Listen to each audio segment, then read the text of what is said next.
Assalomu alaykum hurmatli buxgalterlar hamda bo'lg'usi buxgalterlar. Navbatdagi mavzuyimiz asosiy vositalar hisobi.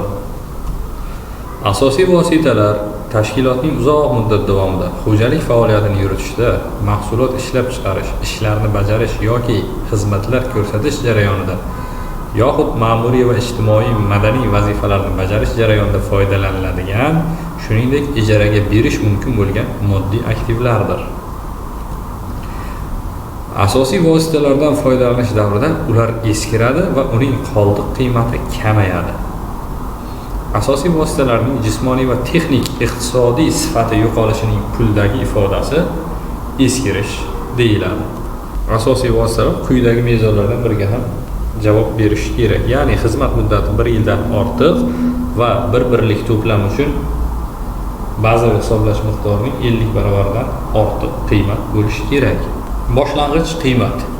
Asosiy vositalarni yaratish yoki xarid qilish bo'yicha qilingan xarajatlarning qiymati, shu jumladan to'langan va qoplanmaydigan soliqlar, shuningdek aktivni undan maqsadga muvofiq foydalanish uchun ishchi holatiga keltirish bilan bevosita bog'liq bo'lgan yetkazib berish va montaj qilish, o'rnatish, ishga tushirish uchun qilingan boshqa xarajatlar.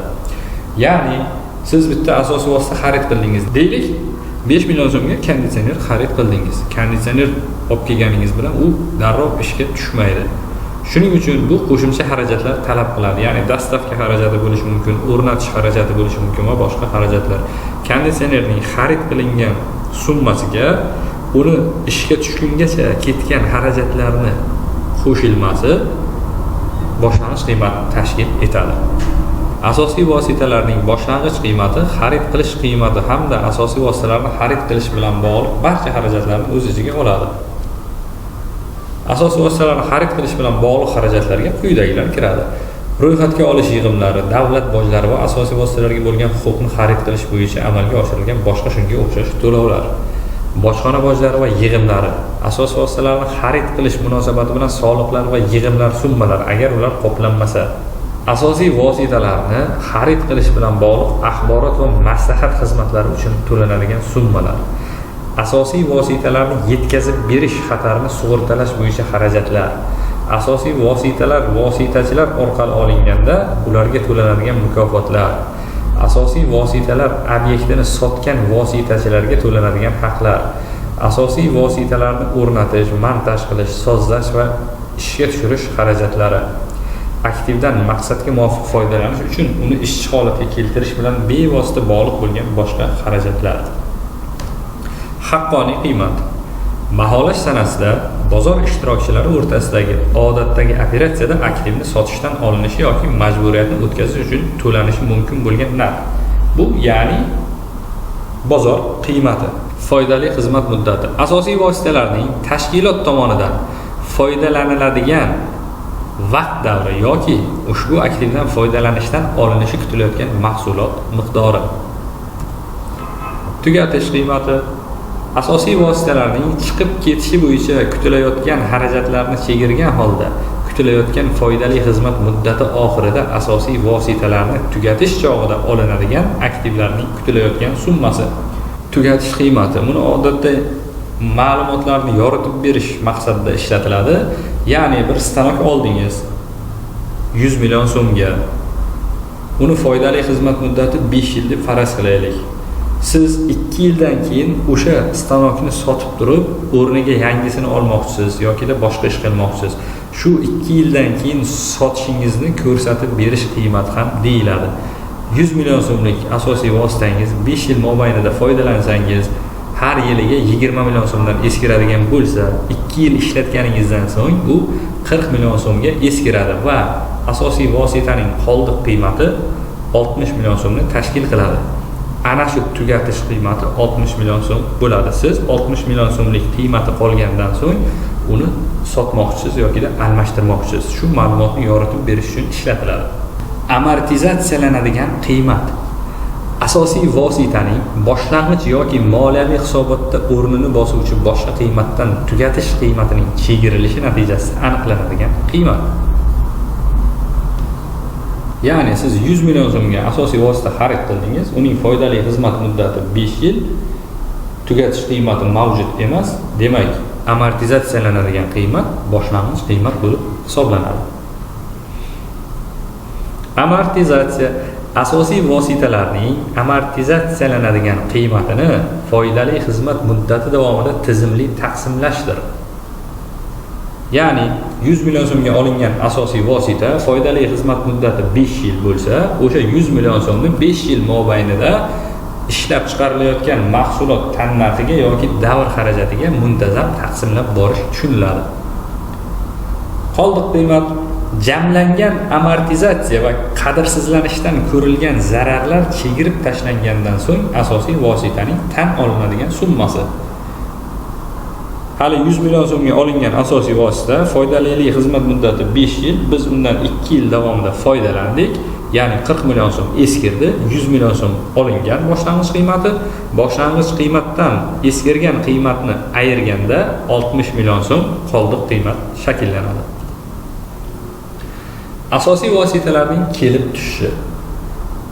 Kapital qo'yilmalar tugagandan so'ng qurilgan obyektni qabul qilish, topshirish, obyektni oldi-sotdi shartnomasi bo'yicha xarid qilish, ta'sischilarning ustav kapitaliga ulushlari, tekinga kelib tushish, ayirboshlash va hokazo. Buni misollar tariqasida ko'rib chiqamiz. Kapital qo'yilmalar tugagandan so'ng qurilgan obyektni qabul qilish, topshirish. Bunda ikki xil usulda qurish mumkin. Bittasida o'zingiz xo'jalik usulida o'z ishchi xodimlaringiz bilan birgalikda qurishingiz mumkin. Ikkinchisida pudratchilarga qurdirishingiz mumkin. Ikkala holatda ham tugallanmagan qurilish shoti ochiladi va barcha qilinayotgan xarajatlar 0810 shotiga privatga beriladi. Deylik, qurilish materiallar sarfladingiz 100 million so'm. Ishchi xodimlarga oylik ish haqi hisobladingiz 20 million so'm. Tabiiyki, ijtimoiy soliq hisobladingiz. Daromad soliq hisoblaymiz. Shaxsiy jamg'arib boriladigan pensiya hisobvaralariga ajratma hisoblaymiz. Va binomiz bitgandan so'ng kapital qo'yilmalardan asosiy vositalar tarkibiga olamiz. Bu yerda daromad soliq va NPS summalari qo'shilmaydi. Ular ish haqini ichida hisoblanib bo'lingan. Demak, 0810 ni yiqqanimizda 122 million 400 ming so'm bo'lar ekan. Demak, asosiy vositaning boshlang'ich qiymati 122 million 400 ming so'mni tashkil etadi. Yoki boshqa asosiy vosita olib keldingiz, o'rnatiladigan asbob uskunalar 0710 ko'payadi, mol yetkazib beruvchilardan oldingiz 100 million so'm. Bu qachonki o'rnatishga berilganda kapital qo'yilmalarga o'tadi, asosiy vositalarni xarid qilish degan shotga va uni o'rnatish jarayoni boshlandi. O'rnatish jarayonida ehtiyot qismlar sarflagan bo'lishingiz mumkin. O'zingizni mexaniklaringiz stanokni yiqqan bo'lishi mumkin. Ularga oylik ish haqi hisoblanadi va ijtimoiy soliq hisoblanadi. Va asosiy vosita tayyor bo'lgandan so'ng 0820 kapital qo'yilmalardan 0130 shotiga olamiz. Va summa 0820 dagi barcha summalar yig'iladi. Demak, asosiy vosita ishga tushgungacha 126 million 800 ming so'm xarajat qilingan ekan, boshlang'ich qiymat ham shu bo'lib hisoblanadi. Obyektni oldi-sotdi shartnomasi bo'yicha xarid qilish. Bino sotib oldingiz deylik, 0120 ko'payadi. Mol yetkazib beruvchilarga bo'lgan qarz ko'payadi. Ta'sischilardan ustav kapitaliga kirim qilinishi, asosiy vosita ko'payadi. Ta'sischilar qarzlarni asosiy vosita ko'rinishida shakllantirishdi. Tekinga kelib tushdi. Asosiy vositalar ko'payadi va tekinga olingan mulk. Ayirboshlash. Siz bir asosiy vositangizni boshqa asosiy vositaga ayirboshlaganingizda asosiy vositangiz kamayadi. Asosiy vositadan chiqib ketish shotiga o'tadi va u yerda boshqa asosiy vosita kelganligi sababli 0100 ga 9210 privatga beramiz. Moliyaviy ijara shartnomasi bo'yicha olish. Demak, asosiy vositani lizingga olinganda 0-10 shotida yuritiladi asosiy vosita. To lizingdan qarz uzilgungacha. Lizingdan qarzi uzib bo'lganingizdan keyin 0-10dan 0100 ga o'tkazib qo'yasiz va shu tartibda asosiy vositalar kelib tushishi mumkin.